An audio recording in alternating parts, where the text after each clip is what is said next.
Muy bien, Shabbat Shalom para todos, hermanos. Vamos a comenzar eh, un estudio sobre...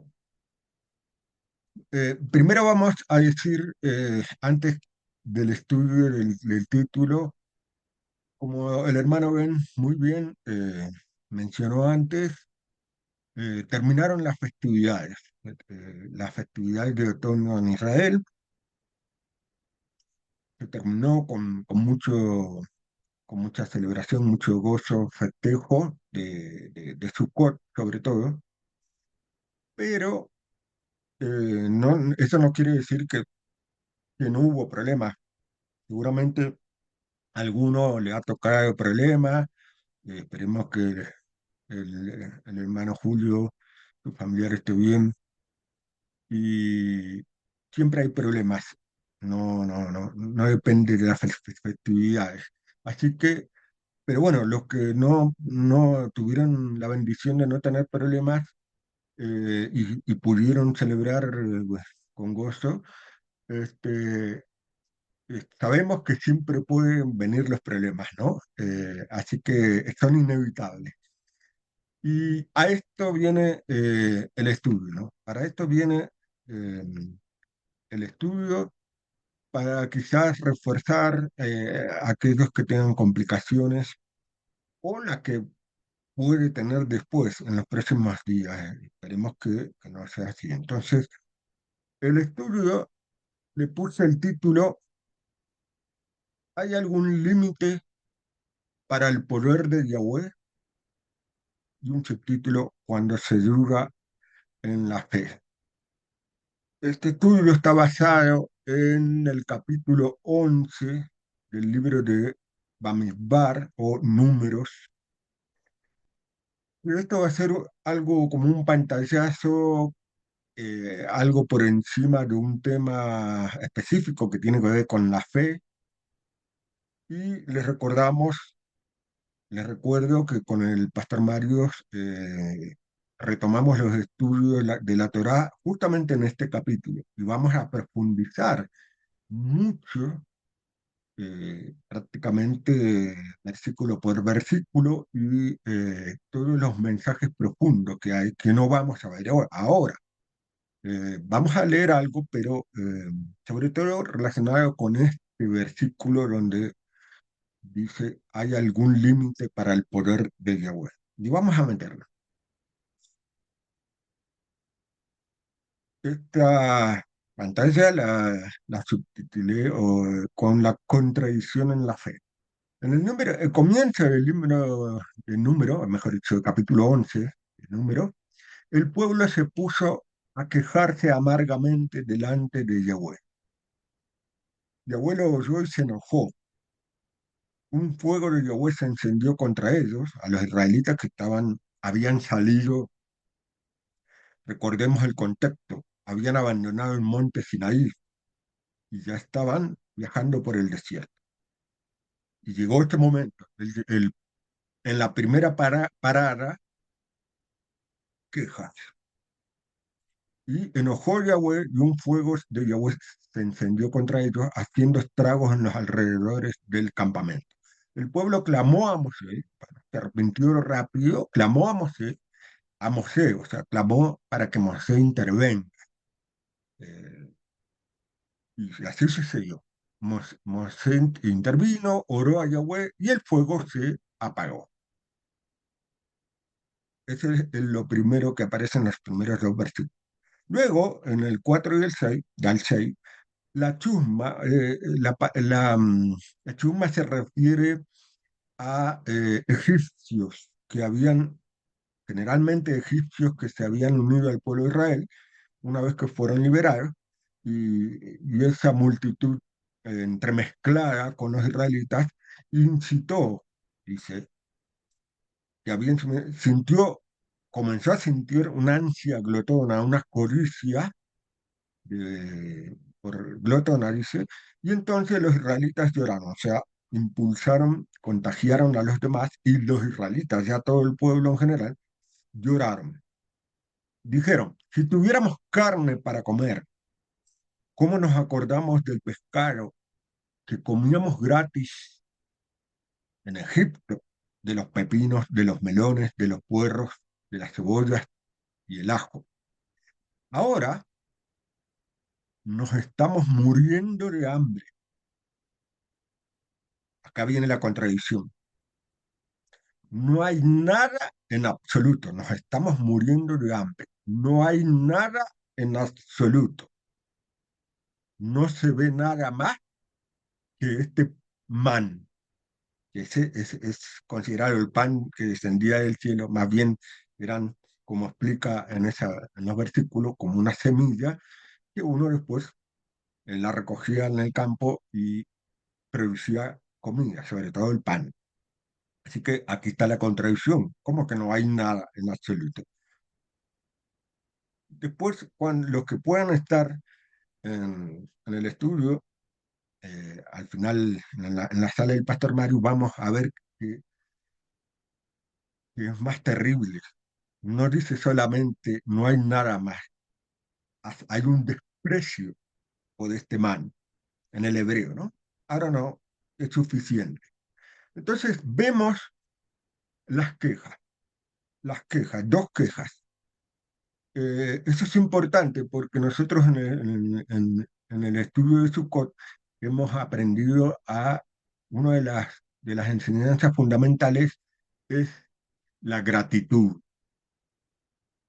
que tiene que empezar por la vida y después por todas las demás cosas y que todo depende, la salud, la protección, todo depende de Yahweh. Entonces siempre hay que estar agradecidos y hay que tener cuidado cuando nos puede tocar a nosotros circunstancias en la vida que nos lleven a quejarnos, porque eso es desagradecimiento. Si hay necesidad o hay algún momento que, que le toque sufrir a alguno, hay que evitar las quejas y hay que simplemente orar. Como se mostró en la primera queja, oró Moshe y no hay que pedir que oren, es uno el que tiene que orar para tratar de salir de alguna situación difícil, pero evitar la queja, evitar la queja. Entonces, sigue adelante. Aquí viene un tema muy importante, ¿no? Moshe oyó que el pueblo lloraba, cada familia aparte, cada persona a la entrada de su carpa. ¿Qué muestra esto? Un contagio. Cada familia, o sea, iba como contagiando esa negatividad y esa queja y esa ingratitud, porque hemos visto que extrañaban Egipto, eso lo vamos a profundizar después, pero extrañaban algo malo, la esclavitud, y no les faltaba comida, porque tenían también animales, porque ahora lo va a decir, había animales, el tema es que iba más allá de satisfacer una necesidad. Como dice la multitud entremezclada,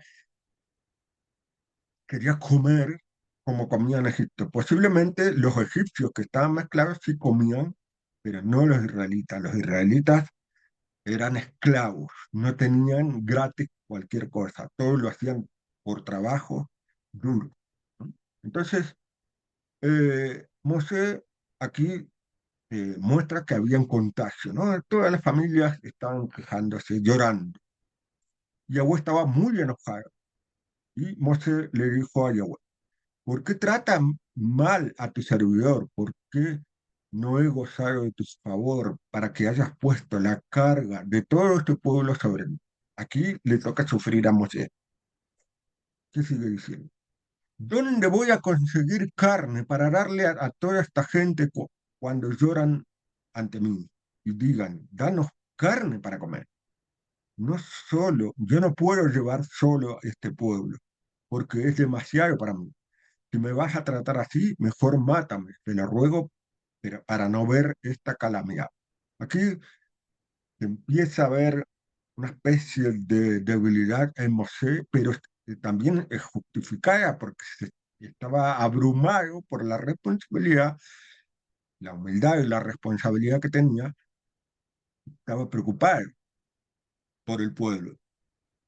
Y era justo, era un reclamo justo. Se sentía solo, abrumado. Entonces, esto, bueno, es un dibujo ahí de una casa siendo arrasada por un tornado, es simbólico, ¿no? Esto es lo que nos puede pasar también a nosotros, a veces, eh, sobre todo en el servicio a Yahweh, y es bueno lo que viene a continuación. La, por eso decía esta asamblea que todos colaboran eh, con una parte, hacemos todos algo muy bueno para adorar a Yahweh, ¿no es cierto? Entonces, dice Yahweh, vamos, se reúne 70 ancianos de Israel, de los que tú has comprobado que son ancianos y oficiales del pueblo, y tráelos a la carpa de reunión y que tomen su lugar allí contigo. Yo bajaré y hablaré contigo allí, tomaré el espíritu que hay en ti, lo pondré en ellos. Ellos compartirán contigo la carga del pueblo, para que no la lleves tú solo. Ahí está la... Porque de alguna manera Moshe oró y hizo un reclamo justo, pero acudió a Yahweh, al único que podía solucionarle ese problema. Y así es lo que nos tiene que pasar a nosotros, ¿no? Acudir a Él, clamar a Él y esperar la solución de Él. Ahora, después de darle la solución, con respecto a lo que viene, que lo que llevó a clamar a Mosé, es la queja, la segunda queja por hambre, por carne. Dile al pueblo, y esto es importante, que después lo vamos a analizar bien, purifíquense, Hikaretsu, purifíquense. Esto está en un estado verbal hebreo, Hikaretsu, Hitpael, es decir, esa purificación conlleva un proceso eh, mental, meditativo, purificarse. Para mañana y comerán carne. Carne es basar en hebreo. Es curioso que la palabra basar, además de carne, hace alusión a un cuerpo o también una persona. Pero la raíz hebrea de basar es también, algunos se van a sorprender, también basar en el verbo es traer buenas noticias. De hecho, esta palabra basar tiene parentesco con una muy conocida para muchos, que es Besorá. ¿Qué es Besorá? La buena noticia, ya pasada después al griego como evangelio. ¿Mm? Entonces, aquí hay algo profundo, ¿no? Muy relacionado con, por supuesto, con el Mesías. Purifíquense, lo literal es purificarse. Purificarse es un poco dejar de quejarse y empezar a respetar a Yahweh. En este contexto, ¿no? Y comerán carne. O sea, es como que también tendrán buena noticia. Ahora, es importante que la queja también tiene una prueba, ¿no? Porque algunos pueden seguir quejándose. Entonces, dice, les reclama Yahweh que porque ustedes comerán carne, dice, porque ustedes han estado llorando ante Yahweh y diciendo, ¿quién nos dará de comer carne? En verdad, estábamos mejor en Egipto, en Misraim. Misraim es cuando uno está limitado, cuando uno es esclavo, y Yahweh les dará carne para que coman. Pero como no era un reclamo por una necesidad básica, sino que era una codicia desenfrenada, que es lo que quiere decir el hebreo, entonces se lo dice después a Moshe, que le va a dar tanta carne como que le va a salir carne por la oreja porque van a comer un mes carne. ¿Por qué? ¿Por qué actúa así? Por ingratitud. Es por la ingratitud.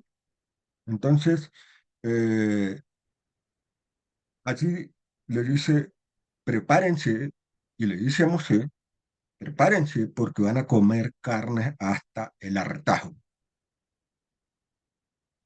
Y bueno, de ese pasaje, recuerden, bazar es carne, bazar también está relacionado con la buena noticia y de alguna manera proféticamente con alguien, lo que es bazar, un bazar especial, más que nada como una persona. Entonces, eh, y tener cuidado el tema de la ingratitud, de no desear, muchas veces cuando uno conoce el camino de la fe hebrea, eh, se complica un poco porque dice, qué difícil es obedecer los mandamientos, guardar las fiestas. Entonces, muchos vuelven atrás también, como le pasaba aquí en Egipto. Querían volver a Egipto, perdón, en el desierto, querían volver a Egipto.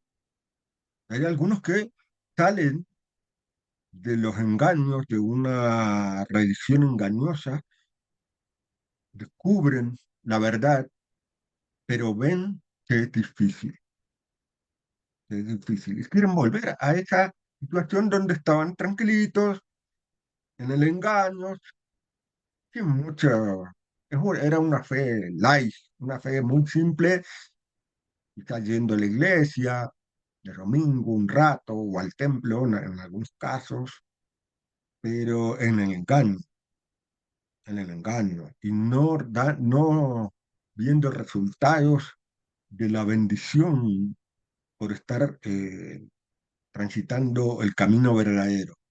Y aquí pasaba esto, ¿no? Aquí estaban por el camino verdadero, pero ingratos querían volver a Egipto, querían volver a la esclavitud, a ese lugar tranquilo, entre comillas, pero no, para el pueblo de Israel no era nada tranquilo. De hecho, los que recuerdan, los que estudian el libro de Temor o Éxodo, sufrían, clamaban, sufrían, y querían irse, querían salir. Entonces, después que le dice van a comer carne por un mes y se van a hartar, Moisés allí sí entra en la duda, en estos versículos, ¿no? 21 y 22 del 11. Pero Moisés dijo, el pueblo que está conmigo cuenta con 600.000 hombres. Le está hablando a Yahweh, ¿no?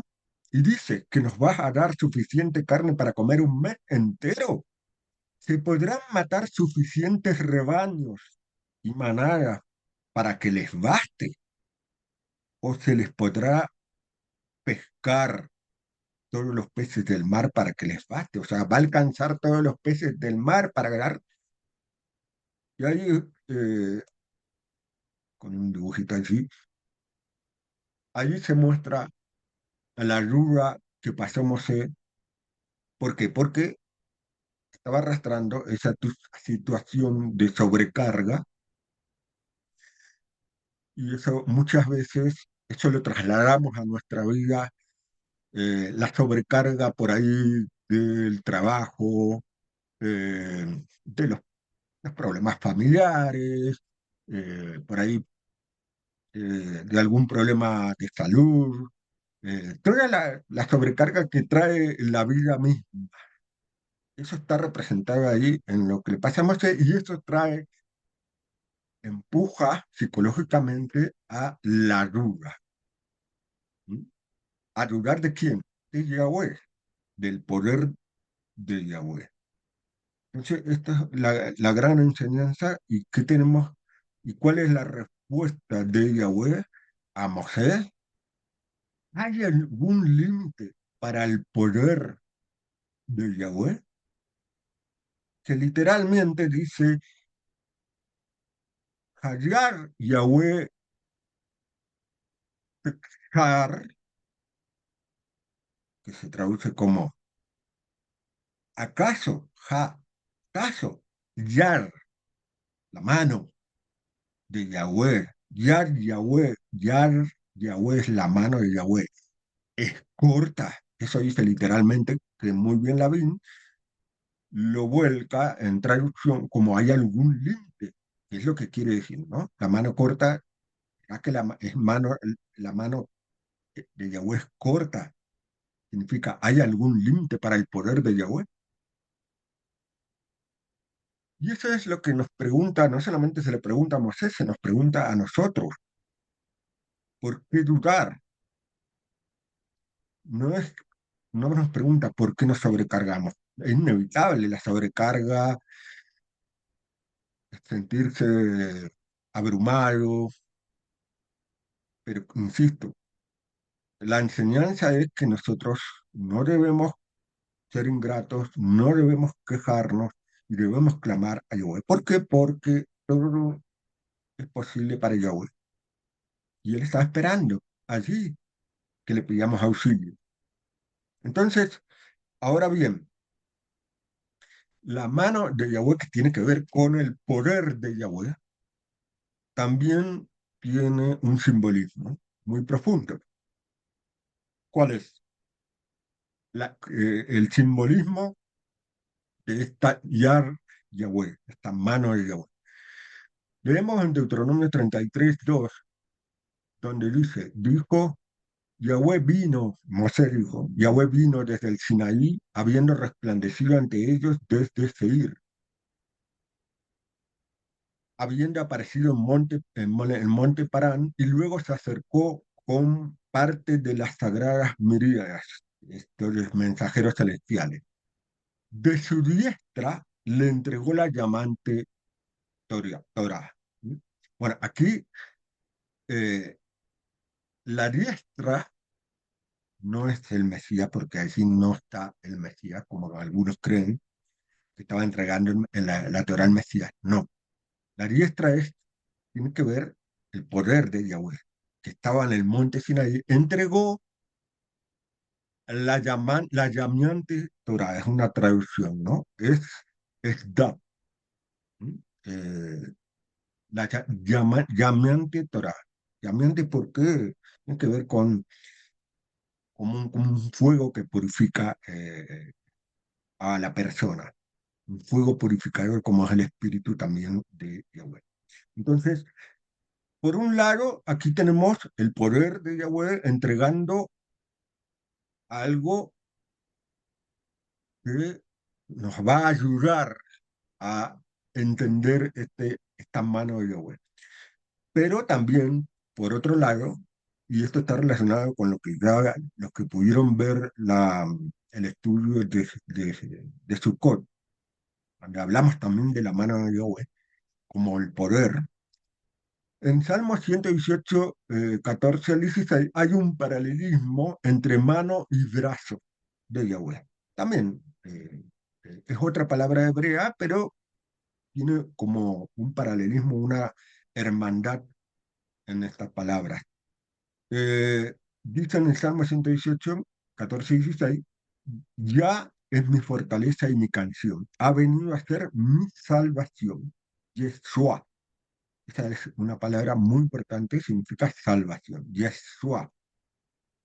Las carpas de los justos resuenan como gozosos, con gozosos cantos de salvación. Otra vez, Yeshua, la carpa de los tzadikim, los justos. Entonces, aquí termina este pasaje diciendo, la diestra de Yahweh es triunfante, la diestra de Yahweh es exaltada, la diestra de Yahweh es triunfante. Entonces, ¿qué representa esa diestra de Yahweh? Ahí sí está relacionado con aquel que iba a representar esa diestra, porque Yahweh no es hombre y tenía que, cuando se habla del quién es el Mesías, es un representante como Mosé también pudo haberse considerado la diestra de Yahweh. En Egipto, Mosé representaba el poder de Yahweh con su vara. Él hacía y él hablaba y se producían las plagas. Bueno, en este caso el Mesías también va a representar, y en ese salmo hace alusión a una alusión mesiánica. Entonces, la mano está relacionada con esa diestra, que es otra palabra, ¿no? Yamin. Y después tenemos en Isaías 2:3, y muchos pueblos vendrán y dirán, vengan, subamos al monte de Yahweh, a la casa de Elohim del Elohim. Elohim es el Todopoderoso.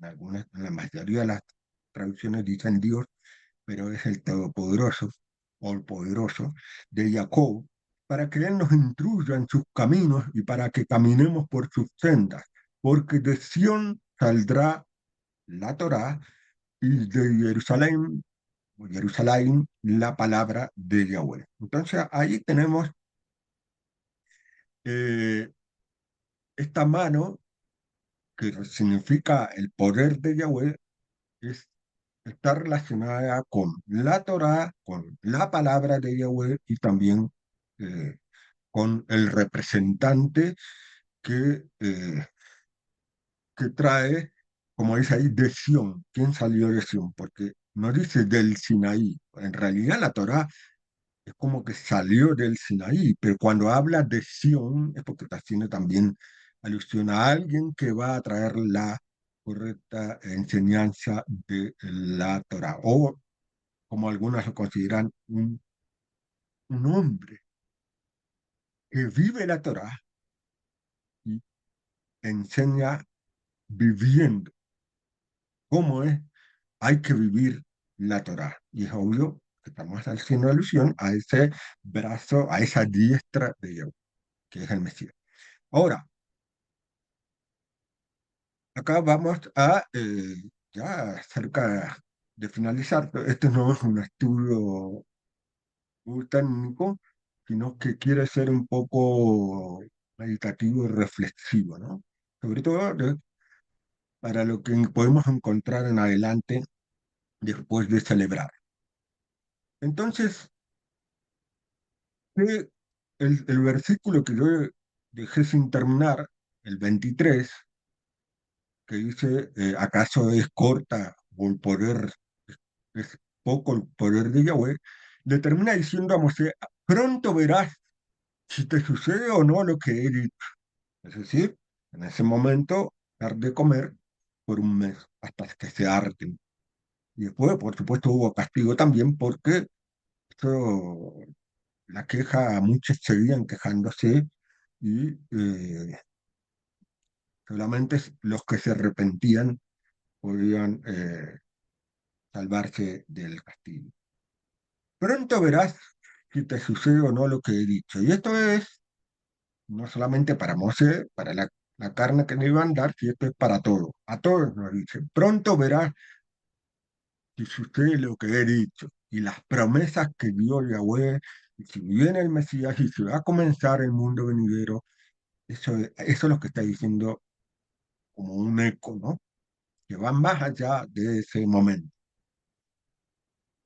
Para eso tenemos que aprender a entender qué significa ese versículo 23 tan importante. Por eso vamos a acudir a Habacuc 2:4, que tiene que relación con lo que se conoce en hebreo la emuná.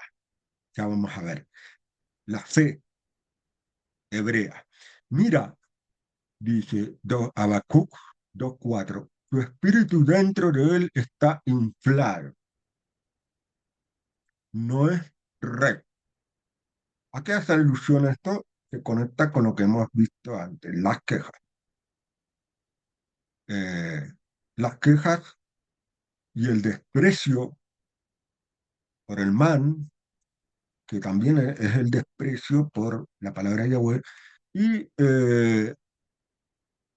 por su presencia, por su auxilio, y eso causa falta de rectitud. Por eso hemos leído que había que santificarse, purificarse, como le dice a Moisés. Y después dice, pero el justo, el sadik, es recompensado con vida por su emuná. Esta es la palabra clave de toda la escritura prácticamente. tu fe, la emuná. ¿Qué significa emuná? Emuná, hebrea, significa confiar, firmeza,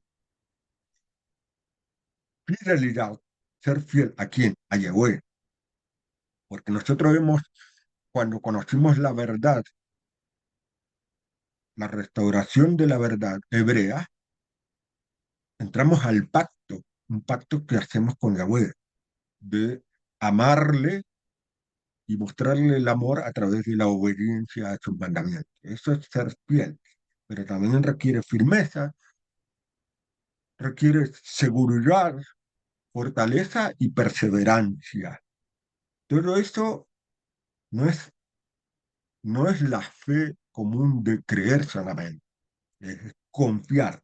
La primera palabra que puse es confiar, porque si no confiamos en Yahweh, la fe empieza a dudar, empieza a tambalear y ahí vienen más problemas aún. ¿Y qué dice también? Resistir la emuná, la fe es resistir, tener esperanza, y por supuesto, es creer. Esa es la base. Pero qué curioso, porque la palabra emuná, que viene de la raíz amán, esa raíz hace alusión a andar por la diestra. Andar por la diestra. Recuerden lo que dijimos antes, leyendo el Salmo 118. La diestra de Yahweh serás triunfante, haciendo alusión a qué? Al Mesías. Entonces aquí la misma palabra fe hebrea, emuná, su raíz hace alusión a andar por la diestra, por un camino que es la diestra. Entonces, allí ustedes recordarán, yo soy el camino, la verdad y la vida. Es decir, yo soy el que represento la diestra de Yahweh. No que soy Yahweh, sino muestro con mi vida, con mi servicio, con mi adoración correcta a Yahweh, cómo es andar por la diestra de Yahweh.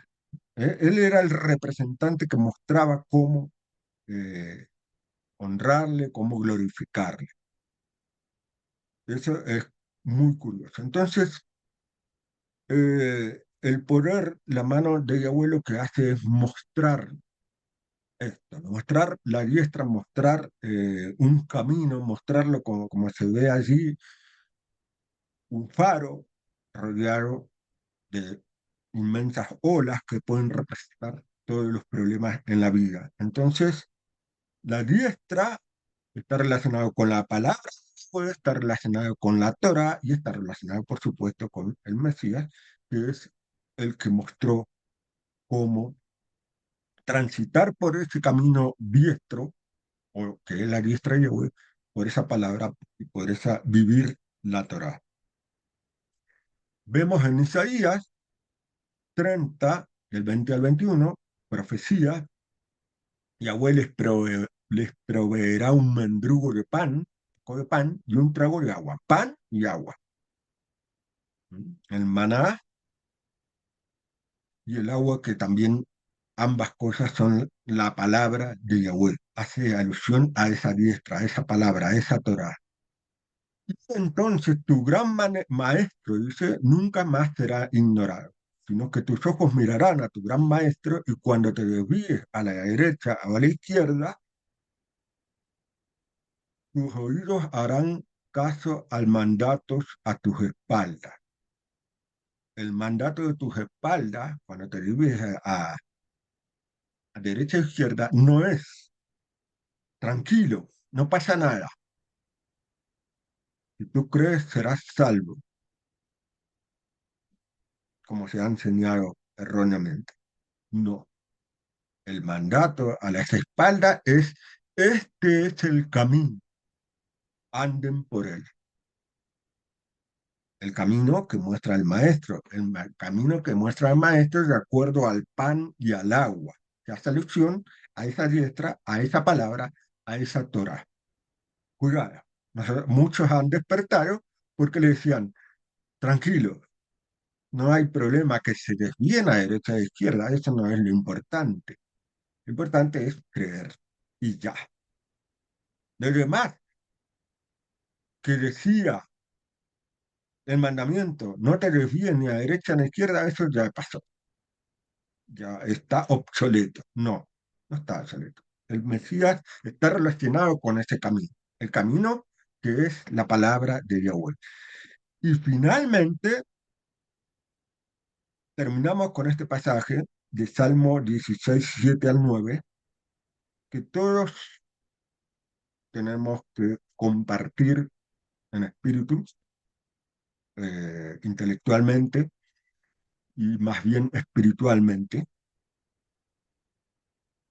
aprendiendo de todas las festividades, porque todas las celebraciones festivas enseñan esto, enseñan a reconocer la presencia de Yahweh, es el único que puede ayudarnos y debemos agradecerle continuamente cada día y cuando estemos en situaciones donde esas aguas, que también hay un salmo donde habla de aguas correntosas que amenazan hacernos sufrir, lo tenemos a Él, tenemos ese faro y tenemos que acudir a Él, a su luz, a su iluminación. Entonces, podemos decir, bendecimos a Yahweh, voy a cambiar un poco de cómo se dice apropiarse, bendecimos en general nosotros, bendecimos a Yahweh porque Él nos guía. Es por eso una imagen de un faro. Él nos guía, como dice Isaías, a través de su palabra y a través del Mesías que envió para enseñar su palabra. En nuestras conciencias nos corrige a todos nosotros por las noches, a través de, el Espíritu de Santidad. Nosotros obviamente tenemos que abrirnos a eso, tenemos que soltar Egipto, alejarnos de ese faraón que representa el ego endurecido que no quiere cambiar, que no reconoce sus errores. Por eso, eso de, no significa que solamente por las noches, es todo el día. Lo que pasa es que eso es como una metáfora de que como en la noche uno está más tranquilo, bueno, en los momentos que está uno tranquilo, es bueno que se conecte con Yahweh, que ore y entonces ahí recibe la corrección a través del poder de esa mano que también es el espíritu de santidad. Siempre nosotros ponemos a Yahweh delante de nosotros. Con Él a nuestra diestra no resbalaremos. ¿Mm? La fe, la emuná, es principalmente andar por la diestra. Y si andamos por la diestra, entonces ponemos a Yahweh delante de nosotros. Es decir, el faro principal, la guía, su palabra. Pero con él, fíjense que Yahweh está delante y también está a la diestra. ¿Qué significa? Que Yahweh es el faro principal y la diestra es el que nos acompaña, mostrando por aquí, como dice ahí, el gran maestro, por aquí, este es el camino. No se aparten de la palabra de Yahweh. Y así no vamos a resbalar. Por eso, eso que aprendemos en Sukkot, nos alegramos. Por eso se alegra nuestros corazones y nos gozamos en todo nuestro ser. Y por eso nuestro cuerpo, nuestro ser puede reposar confiadamente. Vamos a tener una emuná, una fe fortalecida, porque vamos a confiar, dice ahí. Vamos a confiar, vamos a estar firmes, vengan las olas grandes, fuertes que sean, nuestra casa, es nuestro ser, no se va a derrumbar. ¿Por qué? Porque enseñó el maestro que La emuná, la fe verdadera, es construida sobre una roca, es construida sobre esa mano y esa diestra de Yahweh, y no sobre arena, no sobre enseñanzas erróneas, humanas, sobre mentiras, sobre falsos cuentos, no, sobre la verdad, la roca que es la verdad. Y entonces podemos decir, nos alegramos, van a venir problemas, pero vamos a estar firmes. ¿Por qué? Porque estamos en el faro, porque seguimos ese faro y porque delante Yahweh nos guía Yahweh y también a nuestra diestra, como tomados de la mano, nos muestra el camino el Mesías. Y esperamos que Él venga pronto para por fin terminar con el sufrimiento de todo el mundo y comenzar el mundo nuevo, renovado y restaurado. Amén y amén. Muchas gracias, hermano. Salón.